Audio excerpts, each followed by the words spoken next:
Vote कर दीजिएगा आप। मैं कह रहा हूं आमिर खान इस देश के नागरिक हैं, उनको इस देश में सुरक्षा की भावना के साथ रहने का पूरा अधिकार है। उनको अगर असुरक्षा की कोई भावना लगती है वो बात करें, उन्हें क्या चिंता है, उन चीजों का सरकार उसको निराकरण करने का प्रयास करेगी, रोकेगी। और इसकी जिम्मेदारी भी हमारी है, सरकार की है, कि देश के हर व्यक्ति के अंदर सुरक्षा की भावना रहे।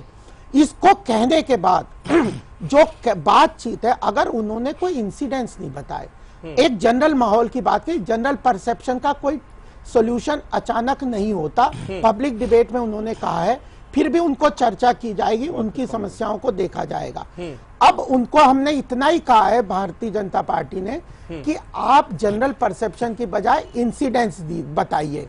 उन इंसिडेंट्स को और आपकी असुरक्षा की भावना को कैसे टैकल किया जाए उसको देखेंगे। दूसरी बात, एक और बात, और उन्होंने अगर ये सारी चर्चा उन्हें प्रॉब्लम आ रही है, उसका जो सॉल्यूशन उन्होंने बताया उससे ऑब्जेक्शन है कि अगर उन्हें असुरक्षा की भावना है तो वो देश छोड़ के चला जाए। यह जो स्टेटमेंट है, ऐसी प्रॉब्लम नहीं आ रही कि आज देश में रहना दुभर हो गया, ऐसा भारत की स्थिति नहीं है।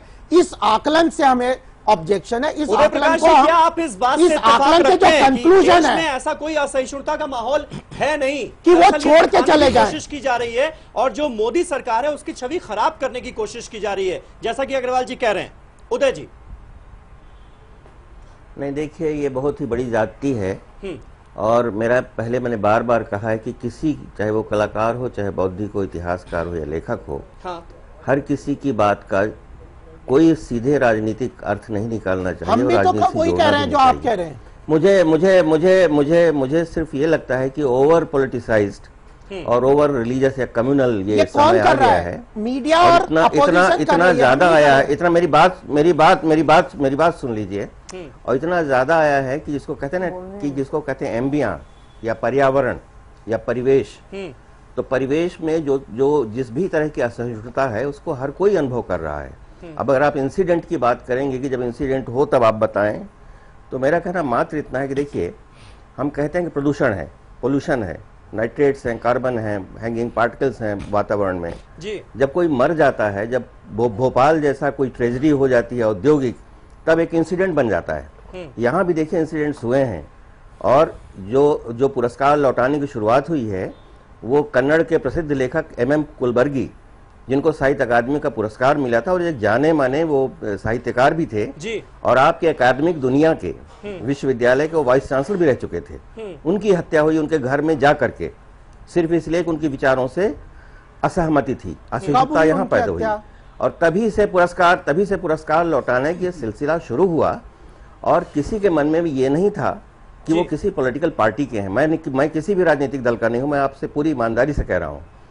लेकिन होता क्या, अभी हाल का उदाहरण देखिए, तमिलनाडु के बहुत प्रसिद्ध लेखक हैं पेरुमल मुरुगन, उन्होंने लिखना बंद कर दिया। उन्होंने कहा as a writer I am dead. क्यों किया उन्होंने? क्योंकि उनको धमकियां दी गई। अभी इसी 28 और 30 नवंबर को इसी दिल्ली में उनको बहुत बड़ा सम्मान दिया जाना था, भाषा समन्वय सम्मान, वो आने से डर रहे हैं। उनका प्रकाशक उनका पुरस्कार ले रहा है। तो देखिए, कुछ बातें तो कहीं हैं। अभी जयपुर जो लिटरेचर समिट था, उसमें 2 कलाकारों ने सिर्फ यह बताने के लिए कि गायें जो हैं वो प्लास्टिक और कूड़ा और कचरा खा के जीवित रहती हैं, उन्होंने उसको प्लास्टिक का बैलून बना के उड़ाया और उनको पुलिस पकड़ के ले गई कि तुम गाय का अपमान कर रहे हो। गाय का अपमान नहीं कर रहे थे वो गाय के प्रति सहानुभूति रखते हुए कि उसकी आज यह स्थिति हो गई है कि वह शहरों में कूड़ा और कचरा और प्लास्टिक की थैलियां खाती हैं। गायों का ऑपरेशन अगर किया जाए एक मृत गाय का, तो उसके भीतर से कई किलोग्राम प्लास्टिक की थैलियां निकलती हैं। तो अगर आप हर चीज को देश बिल्कुल उदय जी, और आपको इसीलिए लगता है कि देश में इंटॉलरेंस जो है वो बढ़ रहा है। प्रियंका जी आपसे यहाँ पर जानना चाहूंगा,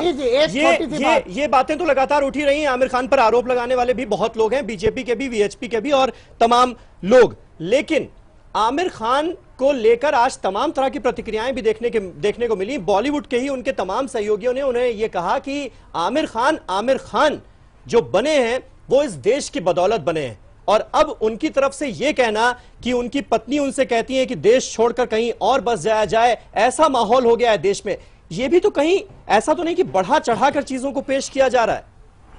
बिल्कुल, आप ये देखिए बार बार कंपैरिजन किया जा रहा है कि एक आमिर देश का वजन क्यों नहीं हल्का करते यार, देश तो बोझ क्यों बने हुए हैं ये लोग, जिनके पति ने शहादत दी है, आप उनसे कंपैरिजन कर रहे हैं। ऐसा है कि हर महिला अगर साध्वी बन जाती है तो हर महिला को साध्वी बनना चाहिए देश में। सबका कंपैरिजन, 500 हाथ की उंगलियां एक बराबर नहीं होती हैं, आप सबका कंपैरिजन कैसे कर सकते हैं इसमें।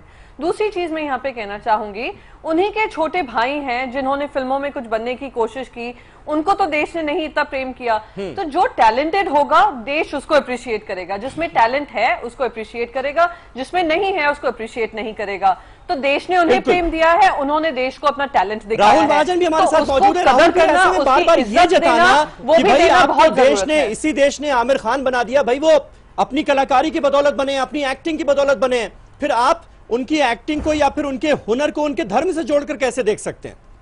धर्म से कौन, सवाल तो ये भी उठेगा, धर्म से कौन जोड़ के देख रहा है? नहीं, बिल्कुल नहीं, मैं तो नहीं सोचता हूं ऐसे होना चाहिए, मैं भी सोचता ऐसा नहीं होना चाहिए, मगर इसमें एक बड़ा मुद्दा है कि जो सेलिब्रिटीज मुंबई में रहते हैं, एक मिनट पूरा बोलने दीजिए, एक मिनट, जो सेलिब्रिटीज मुंबई में रहते हैं, भाई आप बीच में मत बोलिए, एक मिनट रुकिए, जो सेलिब्रिटीज मुंबई में रहते हैं, तो मुंबई में तो राइट्स भी हुए, बॉम्ब ब्लास्ट भी हुआ है, 26/11 भी हुआ है, तभी किसी को नहीं मन किया कि मैं भागूं। मेरे ख्याल से राइट्स तो मैंने देखे मुंबई में, 12वीं कक्षा में था, उससे भयानक चीज कभी कुछ नहीं हुई है। और दादरी के एक कांड जो दुखद कांड है, जिसका सब निषेध करते, उसको लेके सबको असुरक्षित महसूस हो रहा है। तभी 99 में या 92 में या कोई भी साल में, तब बहुत सारे ऐसे मौके थे कि सचमुच यहाँ भय का वातावरण था मुंबई में, तभी किसी को देश छोड़ने की इच्छा नहीं। मेरा दुख है कि देश छोड़ने पे है, ये नहीं है लोग फूकने, वो गलत है। आज आप सोशल मीडिया पे गालियां दे रहे हो, वो गलत है, और इसका धर्म में कोई संबंध नहीं है किसी का, टैलेंट और नसीब। नहीं, हाँ, मैं बताती हूँ क्या अंतर है। जब इस तरीके के माहौल पहले बनते थे ना, सरकार का कोई नुमाइंदा आकर उसको जस्टिफाई करने की कोशिश नहीं करता था, कोई कैबिनेट रैंक के मंत्री आकर ये नहीं कहते थे बहुत अच्छा हो रहा है जो मुंबई में मारा पीटी हो रही है, किसी ने आकर ये काम नहीं किए हैं। जो आज के माहौल में हम देख रहे हैं, जनरल वीके सिंह हो, महेश शर्मा हो, योगी आदित्यनाथ हो, या कोई भी हो, जो भी आपके, ये तो 2-3 नेता मेरे ध्यान में आ रहे, मैं आपको बता रही हूँ, वो आकर जस्टिफाई करते हैं दादरी को, वो आकर जस्टिफाई करते हैं जो दलित बच्चे मारे गए, जलाकर मारे गए, उसको आकर जस्टिफाई करते हैं। जनरल वीके सिंह तो ये तक कह देते हैं अगर अगली बार कुत्ते को पत्थर मारोगे तो आप हमारी सरकार को दोष दोगे। तो ये जो माहौल बनाया जा रहा है, हम उसकी बात कर रहे हैं। आज तक कभी नहीं हुआ कि इस माहौल को जस्टिफाई किया हो जिस तरीके से हो रहा है। आज तक कभी ऐसा नहीं हुआ कि जब अगर सरकार के सामने कोई बुराई आ रही है, ठहरा सकते ना कि अगर आपकी पार्टी के नेता ऐसे ही बयान दे रहे हैं तो। दादरी के बाद बात का आप जिक्र कर रहे थे, संगीत सोम आप ही की पार्टी के विधायक थे ना, जो कि दादरी इंसिडेंट के बाद वहां पर गए थे जी। ये पहली बार देख रहे अरे किसी की बात सुनाई दे रही है, एक बार एकदम बोलिए। उसको क्यों नहीं और महेश शर्मा का क्या किया गया, जिन्होंने ये कहा था कि दादरी नहीं, महेश शर्मा ने ये कहा था कि एपीजे अब्दुल कलाम मुसलमान होते हुए भी वो इतने महान थे। देखिए इसका क्या मतलब था? इस तरह की बातें की क्यों जाती हैं आपके इतने सीनियर लीडर्स की तरफ से? सब चीजों को आप मिक्स करके नहीं, ये सारी चीजें मिलकर ही इतनी बड़ी बनी है अग्रवाल जी। फिर हम ये कह रहे हैं कि 92 और 99 और उसमें कितने इंसिडेंट्स हुए, वहां पे इतने लोग 26/11 को इतने लोग मर गए, उन चीजों को नहीं जोड़ते। जब आप वो बातें करते हैं, हाँ। अगर आप आइसोलेशन इंसिडेंट्स की बात करते हैं, हाँ। तो हम उसके लिए कहते हैं ये गलत है, लेकिन उसके बाद इसने ये कहा तो फिर हम कहेंगे कि पहले क्यों नहीं कहा। आचार्य जी, आप ये इस दलील से कितना इत्तेफाक रखते हैं आप? देखिए अपने आप क्यों एक्सपोज कर रहे हैं अपनी चीज को? मैं बड़े तसल्ली से सबको सुन रहा था। ये जो कैंपेन की तरह अग्रवाल जी सुन लेते हैं, 1 मिनट,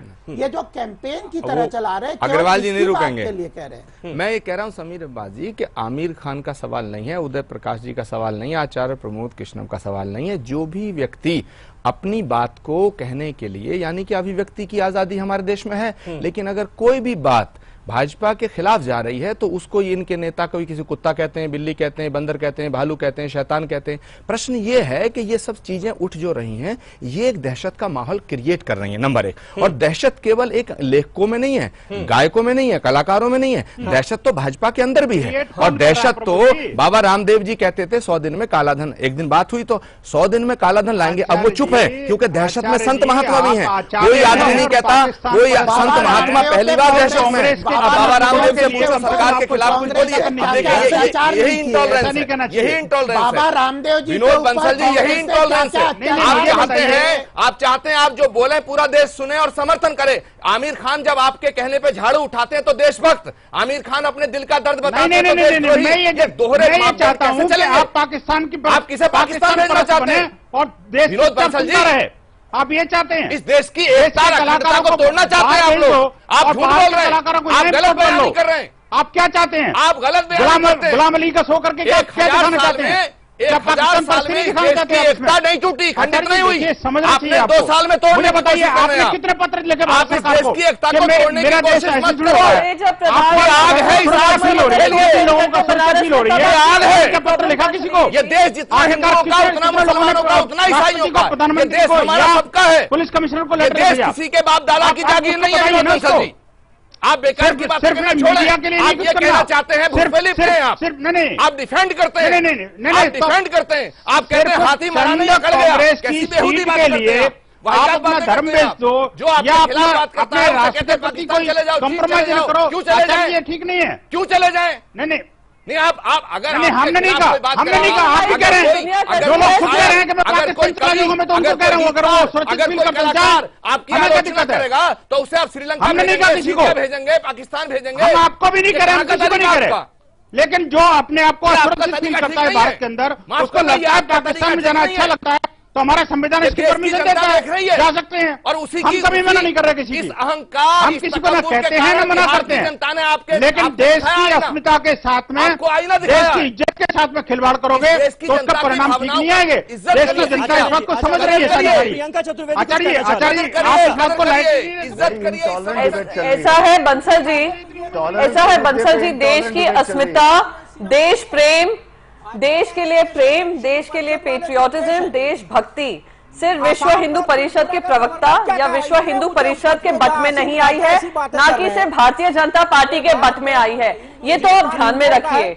अगर देश हित में हम बताते हैं कि सरकार कुछ काम ऐसे कर रही है जो सही नहीं है, आपका कोई अधिकार नहीं बनता है। आपका किसी तरीके से आपने कभी लड़ा नहीं होगा, देश को गाली देकर के तुम देश में रहना चाहोगे। आप लोगों के नुमाइंदे नहीं है। आखिरकार जिन लोगों ने आपको देशभक्ति को दिखाया है, आप लोगों को शैतान कहे देशभक्ति है, आप लोगों को बंदर कहे देशभक्ति है, आप लोगों के रूप काले कहे देशभक्ति है, ये देशभक्ति की परिभाषा है। जिस देश में रह रहे हो उसी को गाली दे रहे हो। आप देखिए देश के अंदर के छवि, जो भारत के अंदर जो इमेज बन रही है, क्या ऐसी इमेज बन रही है? विश्व हिंदू परिषद आप ऐसे बार-बार हमारा समाज बदल रहा है और जिस तरह से असहिष्णुता के आरोप लग रहे हैं, कहा यह जा रहा है कि जो अपनी बात रखना यहाँ पर दूभर हो गया है, जो लोग अपनी बात रखते हैं उनके ही पीछे पड़ जाया जाता है। ये नहीं सोचा जाता कि अगर उसने ये बात कही है तो उसका मकसद क्या है, उसके पीछे की भावना क्या है। क्या यही सबसे बड़ी गलती हो रही है बीजेपी से, सरकार से? देखिए यहाँ पे आप अभी 1 घंटे का डिबेट चल रहा है, इसमें सबसे सहिष्णुता से मैं ही पेश आ रहा हूँ जी। ये सब ये जिस ढंग से ये माहौल की बात ज्यादा, लेकिन स्टूडियो के बाहर भी ये सहिष्णुता दिखाई देनी चाहिए ना अग्रवाल जी। 4-5 बार बोल चुका, हम एक ही बार बोले तो मुझसे ज्यादा जो अब मुझे बोलने तो दीजिए जी। समीर जी अब आप कंट्रोल करिए जी। अग्रवाल जी बोलिए। वैसे ही सेल्फ सर्टिफिकेट ले लिया कि आपने पूरी डिबेट डिस्टर्ब नहीं किया। अग्रवाल जी, उसके बाद नोमानी जी का टाइम है। अग्रवाल जी बोलिए आप। हाँ, मैं बता रहा हूं कि देश में अगर हर नागरिक की सुरक्षा की हमारी जिम्मेदारी है, हम इस देश के माहौल को सहिष्णुता के साथ चलाना चाहते हैं, हम आर्थिक विकास हमारा मुख्य मुद्दा है। देश को इस वक्त आवश्यकता है आर्थिक विकास की, उस तरफ बढ़ना चाहिए, उस पर डिबेट करना चाहिए। असहिष्णुता के इंसिडेंट्स होंगे हमारे सामने लाइए, हम उनको कंट्रोल करेंगे और उसको पब्लिक डिबेट से ना आप कंट्रोल कर सकते हैं ना हम कर सकते हैं। आर्थिक विकास एजेंडा, लेकिन आर्थिक विकास हो रहा है। अब आप बोलने दीजिए, मैंने आपको बोलने दिया। विनोद जी आप बहुत संक्षिप्त में अग्रवाल जी, माफी चाहूंगा संक्षिप्त कैसे कर दूं? आप समय तो देंगे ना। जी जी, मैं राष्ट्रीय पार्टी का प्रवक्ता हूँ, अगर आप मुझे समय नहीं देंगे और सहिष्णुता बनाए रखेंगे तो मुझे मेरी फोटो लगा लीजिए, मैं चला जाऊंगा। बोलिए ऑफिशियल, बोलिए प्लीज बोलिए। कह चुके हैं ऑफिशियल, मेरी भी ऐसी कुछ हालत होती है। सुनिए, हाँ, तो मैं पार्टी की तरफ से यहाँ पे मैसेज देना चाहता हूँ कि इस देश का माहौल सहिष्णुता के साथ होना चाहिए, असुरक्षा की भावना किसी के पास नहीं होना चाहिए। आमिर खान इस देश के नागरिक हैं, उनको अगर कोई असुरक्षा की भावना है तो हम उनकी चिंता करेंगे और उसको देखेंगे। आप पब्लिक डिबेट से यहाँ सहिष्णुता ला नहीं सकते ना, आप इस डिबेट से और इस तरह की पब्लिक डिबेट से एक दूसरे के ऊपर चिल्लाने से कोई आप ज्यादा सहिष्णु हो जाएंगे और भाजपा आपकी बात को उनको गालियां दोगे भाजपा को, या वो गालियां देंगे या कोई देंगे, तो इससे क्रिएट नहीं कर सकते। देश को एक ये डिबेट से नुकसान ही हो रहा है। मैं ये बहुत स्पष्ट कह रहा हूं कि ये एक अंतर्राष्ट्रीय छवि तो हमारी खराब होएगी, देश में भी माहौल खराब होगा। आप लोग जो असहिष्णुता पे बहुत लंबे चौड़े भाषण दे रहे हैं। नोमानी जी ये सवाल बड़ा है, मैं अग्रवाल जी जो उठा रहे हैं। नोमानी जी आपसे, अग्रवाल जी आपकी इजाजत से हमें बताना, अग्रवाल जी बहुत संक्षेप में बात रखिए, वक्त बहुत कम है हमारे पास। नोमानी जी आपसे यहां पर जानना चाहेंगे, जिस बात का जिक्र अग्रवाल जी कर रहे हैं कि क्या इस तरह की बातों को उठाकर कहीं ऐसा तो नहीं है कि हम अपने देश का अपमान कर रहे हैं या फिर देश की छवि बिगाड़ने की कोशिश कर रहे हैं? मैं ये कह रहा हूं इस तरीके से, समीर जी मैं क्या कह रहा हूं, इस तरीके से बात उठाने से आप सहिष्णुता नहीं ला रहे देश के। अग्रवाल जी मैं तो आप ही की बात रख रहा हूं, मैं यही कह रहा हूं कि कहीं इस तरह के बयानों से तो देश का अपमान नहीं हो रहा है। देखिए शोर मचाने से वो हकीकत जो नहीं बदल जाती है। आपके जो है आसाम में त्रिपुरा में जो गवर्नर है वो आपने भेजा है और जो राष्ट्रपति ने भेजा है, वो जो बातें कर रहे हैं, जो महेश शर्मा कर रहे हैं, आदित्यनाथ योगी कर रहे हैं और प्राची जो है वो कर रही है और जो है वो जनरल वीके सिंह कर रहे हैं। लेकिन पीएम मोदी तो ये कह रहे हैं ना कि धर्म का आतंक से कोई लेना देना नहीं है, भारतीय समाज सहिष्णु है पूरी तरह से, उस पर यकीन क्यों नहीं होता आपको? देखिए देश की बात अलग है, प्रधानमंत्री कह रहे हैं, ये कुछ शादी कह रहे हैं, मैं कह रहा हूँ आप चुप रहिए, मैं आपके प्रधानमंत्री भी कह रहे हैं, मैं चुप था ना, यही चुप रह सकते हैं। जो विरोध करता है उसमें प्रॉब्लम होती है, यही इंटॉलरेंस है। असहिष्णुता जो है वो सिर्फ जो है मार काट से नहीं है, बातों से भी है, शब्दों से है। ये लोग एकदम जो है तसलसल के साथ जो है लगातार निरंतर जो है कि पाकिस्तान चला जाए, देश छोड़ दे, जो गवर्नर कह रहा है और जो है जो कैबिनेट बैंक का जो है मंत्री कह रहा है। लेकिन प्रधानमंत्री के भरोसे पर यकीन क्यों नहीं होता? प्रधानमंत्री की ये लोग बात क्यों मान रहे हैं? वो कह रहे लक्ष्मण रेखा पार मत होइए, लेकिन ये लोग बार बार जो है वो पार कर रहे हैं। प्रधानमंत्री जी का बेड़ा गर्क भी यही लोग करेंगे, माफ करना, यही लोग करेंगे प्रधानमंत्री जी का बेड़ा गर्क, और कोई नहीं करेगा। प्रधानमंत्री को खतरा कांग्रेस से है, वही बात कर रहे हैं। वो कह रहे हैं हिंदुस्तान जो हिंदुओं का है, वो गवर्नर कह रहा है, ये इनका आदमी कह रहा है जो आरएसएस का प्रचारक रह चुका है। सरकार को बंसल जी लेके बैठेंगे, हो रहा है ना? नहीं तो हिंदू राष्ट्र है भाई, हिंदुस्तान हिंदुओं का नहीं है, हिंदू राष्ट्र है। ये क्यों कह रहे हैं कि भारत जो हिंदुओं का है, मुसलमान जो है वो अब सही बात कही आपने, कौन सी गलत बात कही जरा हम पूछना चाहते हैं, क्यों कह रहा है वो? अब तक आप घुमा रहे थे बात को बंसल जी, ये कहा जाएंगे जब इस देश। राहुल महाजन जी आपसे जानना चाहेंगे, क्या इस तरह के इंसिडेंट से सरकार की छवि खराब होती है? राहुल महाजन जो वो बार बार लोगों को कहेंगे बांग्लादेश, पाकिस्तान या दूसरे कहीं भी जा सकते हैं। मेरे ख्याल से इंसिडेंट से नहीं, इंसिडेंट्स की रिएक्शन से जो लोग कोई भी पार्टी के हो, कोई भी सरकार केंद्र में स्टेट में हो, जो समर्थक कई बार ओवर रिएक्शन देते हैं, वो अपने खुद ही के नेता, भले कांग्रेस हो, बीजेपी हो, मोदी सरकार हो, किसी और की सरकार हो, कहीं भी हो, वो अपने नेता की छवि या अपने अभिनेता की छवि खराब करते हैं। ये समर्थक, यही फैन जहां ओवर रिएक्शन करती है, तो कहीं ना कहीं टॉलरेंस हमें वहां समाज में भी चाहिए और दूसरी टॉलरेंस हमें टेलीविजन डिबेट पे भी चाहिए। सबसे ज्यादा इंटॉलरेंस तो टेलीविजन डिबेट पे होती है, भले कोई भी चैनल हो। हाँ प्रियंका जी आपसे यहां पर जानना चाहेंगे, एक इतनी हमने बातें कर ली, जाहिर है आमिर खान का जिस तरह से विरोध किया जा रहा है उसे तो जायज नहीं ठहराया जा सकता, लेकिन कहीं इस तरह के बयानों के चलते और इस तरह के जो बयान दिए जा रहे हैं, इससे देश के बाहर जो देश की छवि जा रही है, उससे आपको नहीं लगता कि कोई नुकसान हो रहा है? देखिए दो चीजें हैं, देश की जो छवि है उसका जिम्मा सबका बनता है। बिल्कुल जिस तरीके से हम सोशल मीडिया पे देखते हैं किस तरीके का गाली गलौज होती है, जिस तरीके से एक वायलेंट रिएक्शन होता है, जैसे आमिर खान ने बोला, आप सोशल मीडिया पे जाकर देख लीजिए ट्विटर पे क्या रिएक्शन हो रहा है। हाँ। तो देश अब उससे परे नहीं है, पूरे दुनिया एक हो गई है इंटरनेट पर के जरिए। दूसरी चीज मैं यहाँ पे कहना चाहूंगी कि प्रधानमंत्री का अगर आपको भाषण याद हो, बिहार चुनाव खत्म होने से पहले जो उनका लास्ट स्पीच थी, वो इतना उन्होंने एक डिविसिव स्टेटमेंट दिया था जहां उन्होंने कहा था कि कि कुछ कम्युनिटीज को बेनिफिट करने के लिए ये आपके हाथों से रिजर्वेशन हटाना चाहते हैं। ये इन्होंने शेड्यूल ट्राइब के लोगों को और दलितों को कहा था। तो जब प्रधानमंत्री की यही सोच है और जो बिहार में उन्होंने दिखाई थी, तो उसी से समझ में आता है कि ये जो गवर्नर बोल रहे हैं, महेश शर्मा बोल रहे हैं, जनरल वीके सिंह बोल रहे हैं या अमित शाह बोल रहे हैं, वो सारी सोच कहां से आती है। वही कहकर मैं बस ये डिबेट खत्म करना चाहूंगी। अगर सच में उनको टॉलरेंस का डिबेट करना होता तो ये बहुत पहले हो चुका होता। जी कहीं चाहे अनचाहे ऐसा तो नहीं कि आप ही देश की छवि खराब कर रहे हैं इस तरह के बयानों से, इस तरह की हरकतों से। समीर, वाह वाह वाह समीर जी, बहुत बढ़िया बात कही आपने। दाद दूंगा आपकी सोच और समझ पर। बंसल जी, मैं तो ये बस आपसे गुजारिश कर रहा हूं कि हमें अपने अंदर झांकने की भी तो जरूरत है कि कहीं ऐसा तो नहीं किया जाने अनजाने में ही सही हमारी वजह से कुछ नुकसान हो रहा हो। मैं बस ये चाह रहा हूं आपसे। कोई बात नहीं, आपने मेरे ऊपर सीधा आरोप लगाया, कोई बात नहीं, मैं जवाब देता हूं। कोई आरोप नहीं लगा रहा बंसल जी आप। समीर, मैं बस पूछ रहा हूं। मैं ये बात कहना चाहता हूं, देखिए जो लोग अपने आप को कोई बात नहीं, चलो ठीक है, नहीं लगाया तो कोई बात नहीं। मैं एक बात कहना चाहता हूं कि जो लोग अपने आप को इंटॉलरेंट, इनसिक्योर, अनसेफ फील कर रहे हैं, क्या उनमें से किसी व्यक्ति ने उस राज्य सरकार को कोई पत्र लिखा क्या, उस राज्य के मुख्य सचिव को या उसके पुलिस कमिश्नर को पत्र लिखा क्या कि मुझे इस तरह की इनसिक्योरिटी फील हो रही है, या उनके मन में ये जो भावना आई और उस भावना को व्यक्त कर दिया और पूरे देश की छवि को नीलाम कर दिया। देखिए, आप इस बात को मानते हैं, पूरा विश्व मानता है, अगर मुझे कोई असुरक्षा फील हो रही है तो सबसे पहले तो मैं अपनी सिक्योरिटी करूंगा। If I am not capable of doing that, तो मैं डेफिनेटली स्थानीय पुलिस अधिकारियों को बताऊंगा। अगर वो कार्रवाई नहीं करता तो उसके मेरे स्टेट पुलिस कमिश्नर और स्टेट की चीफ मिनिस्टर है उसको बताऊंगा। अगर वो नहीं मानते तो यूनियन होम मिनिस्टर को लिखूंगा। उसके बाद भी अगर नहीं मानता तो मैं देश की छवि को मीडिया में ले जाऊंगा। ये बात तो ठीक लगती है नहीं बंसल जी, लेकिन ये कैसे हो जाता है कि जो साहित्यकार हैं वो भी सरकार के खिलाफ हो जाते हैं, जो फिल्मकार हैं वो भी खिलाफ हो जाते हैं, बड़े बड़े एक्टर्स भी वो भी सरकार के खिलाफ हो जाते हैं। सबको आप अगर अपने खिलाफ ही मान लेंगे तो आपके साथ कौन रहेगा? आप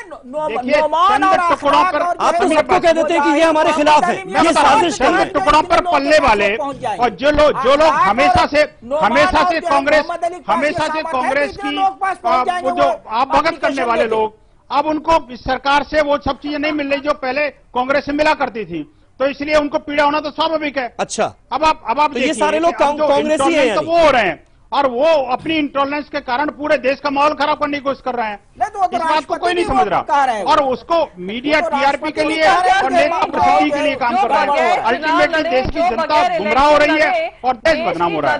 मेरे को ये कहना है, लगाने वाले घूमते हो जिनके ऊपर ना अकाउंटेबिलिटी हो, टेलीविजन चैनल पे आकर देशभक्ति के गुणगान करते हो, जिनको ना लोगों ने इलेक्ट किया है ना लोगों ने सिलेक्ट किया है। आप पहले उनके बारे में तो बात करिए। हाँ, मैं विश्व हिंदू परिषद और आरएसएस की बात कर रही हूँ।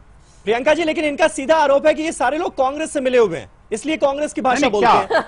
ये मैं एक आपको बताना चाहती हूँ, कुछ टाइम पहले मैं एक डिबेट में थी जहाँ पे इनके प्रवक्ता थे, भारतीय जनता पार्टी के प्रवक्ता, लंदन में प्रधानमंत्री से कुछ डिफिकल्ट क्वेश्चंस पूछे गए थे। हमसे ये कहा गया, कांग्रेस हाँ हम बहुत एक्सपोज हुए। कांग्रेस पे यह आरोप लगा कि लंदन में जो कठिन सवाल पूछे गए हैं गार्डियन और बीबीसी के, वो भी कांग्रेस के नुमाइंदे हैं, उनको पे किया गया है। तो आप ये सोचिए कि सारी इंटरनेशनल मीडिया हमारे जेब में है, सारे कलाकार हमारे जेब में है, सारे देश के साइंटिस्ट हमारे जेब में है, सारे राइटर्स हमारे जेब में है, सिर्फ इनके जेब में जो है वो देशभक्त है। सिर्फ ये इनकी हालत हो गई है। कुछ नहीं है, आपको तो बगैर इलेक्ट करे आप आकर टीवी चैनल पे हमें सर्टिफिकेट देते हैं। उदय प्रकाश जी, आखिरी कमेंट आपको चाहूंगा, सिर्फ 30 सेकंड का हमारे पास टाइम है। ऐसे माहौल में अब सरकार की तरफ से क्या कदम उठाया जाना चाहिए? पहला कदम, आखिरी comment.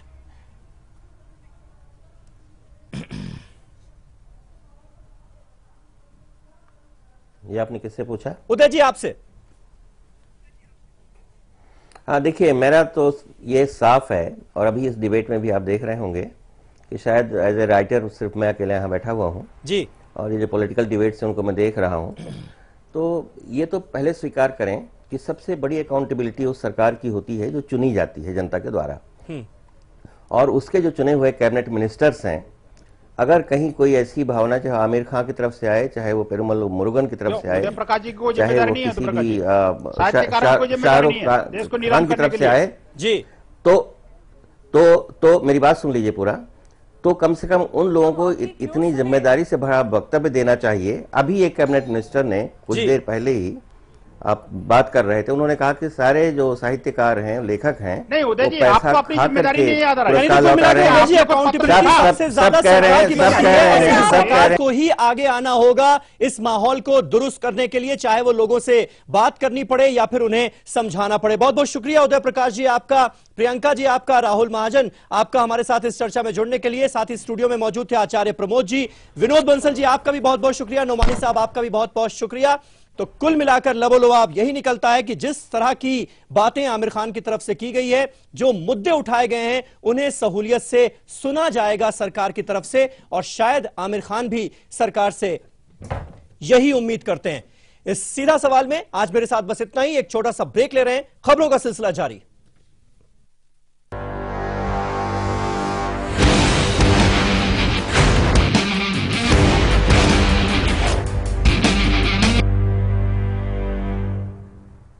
Kiran and I have lived all our lives in India. For the first time, Kiran says, should we move out of India? Now that's a disastrous and very big statement for Kiran to make to me.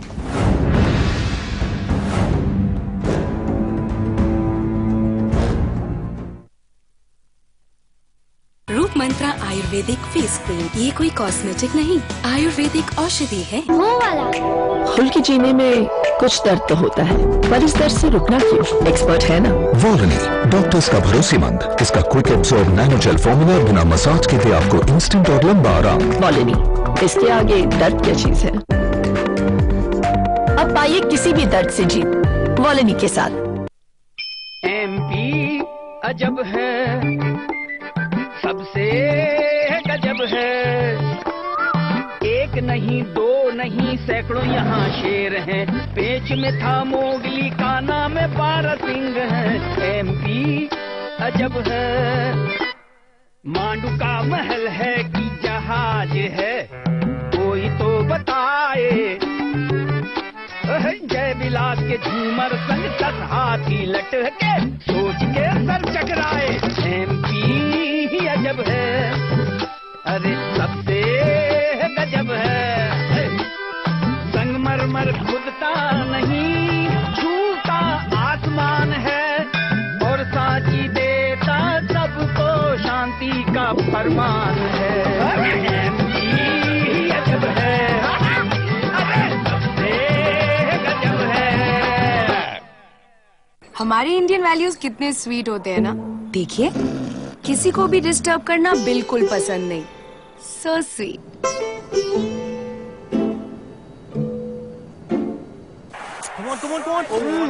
पर TV देखते वक्त क्या हो जाता है Indian values को? अब नहीं होगा, क्योंकि वीडियोकॉन D2H है हेडफोन्स के साथ। किसी को डिस्टर्ब मत करो और इंडियन वैल्यूज को मेंटेन रखो। Videocon D2H for Indian values. खुशियाँ मनाने में कुछ दर्द होता है, पर इस दर्द से रुकना क्यों? एक्सपर्ट है ना वोलिनी, डॉक्टर्स का भरोसेमंद, इसका क्विक एब्सॉर्ब नैनोजेल फॉर्मूला बिना मसाज के दे आपको इंस्टेंट और लंबा आराम। वोलिनी, इसके आगे दर्द क्या चीज है? अब दर्द से जीत सिर्फ 10 रुपए में।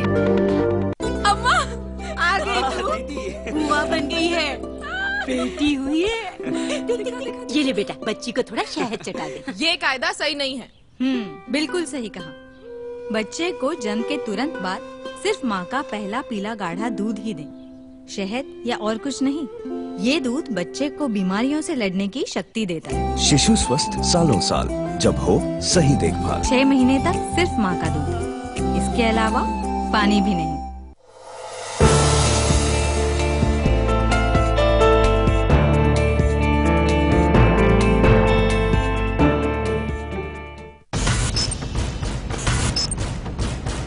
लाइव इंडिया की खबर का असर, AKTU लखनऊ के रजिस्ट्रार US तोमर को राज्यपाल ने किया निलंबित। अब्दुल कलाम टेक्निकल यूनिवर्सिटी में अनियमितता के बेहिसाब मामले सामने आए हैं।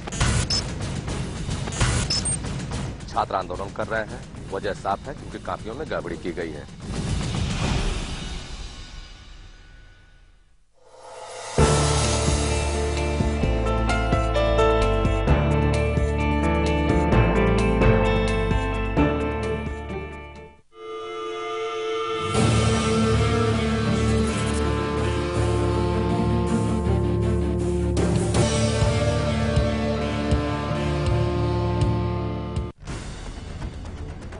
खबरों के ताने बाने से दिन भर की चुनी हुई 50 खबरें, हर वो खबर जो सीधे जुड़ी है आपसे। देखिए हमारे साथ लाइव 50 में। क्या मलेशिया सिंगापुर में चलेगा मोदी का जादू? 21 नवंबर से 24 नवंबर